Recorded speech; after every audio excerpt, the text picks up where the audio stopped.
رزق کے معاملے میں اکثر روتے ہوئے پریشان انسان ہی نظر آئیں گے، اشرف المخلوقات ہی نظر آئے گی۔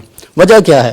کیونکہ انسان ایک تو نہ شکرہ ہے، دوسرا گناہ گار ہے، جس وجہ سے رزق کی تنگی آتی ہے۔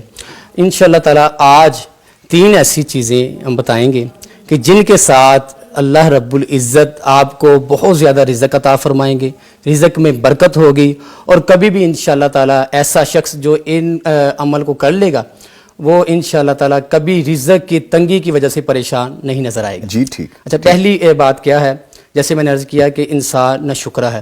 اللہ رب العزت فرماتے ہیں لَإِن شَكَرْتُمْ لَأَزِيدَنَّكُمْ، جو شخص شکر ادا کرتا ہے اللہ رب العزت اسے مزید عطا فرماتے ہیں۔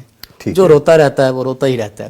اور دوسری بات فرمایا وَمَن يَتَّقِ اللَّهَ يَجْعَل لَّهُ مَخْرَجًا وَيَرْزُقْهُ مِنْ حَيْثُ لَا يَحْتَسِبُ، کہ جو شخص اللہ رب العزت سے ڈرتے ہوئے گناہ کو چھوڑ دیتا ہے اللہ رب العزت اس کے لیے رستوں کو کھول دیتا ہے۔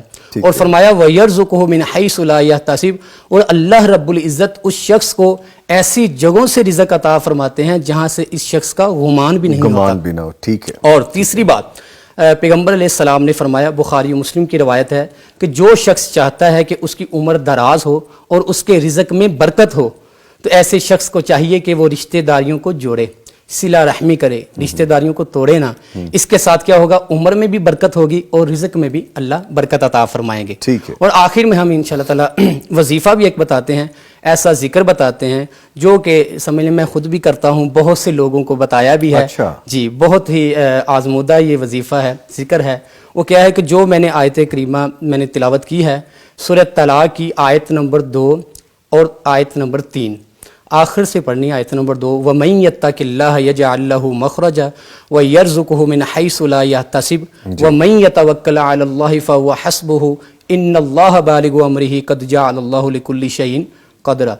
یہ کوشش کریں کہ ہر نماز کے بعد 7 مرتبہ یہ پڑھنا شروع کر دیں، اس کے ساتھ انشاءاللہ العزیز اللہ رب العزت رزق میں برکت عطا فرمائیں گے، اور جو 3 طریقے بتائیں ان طریقوں پر چلنا شروع کر دیں۔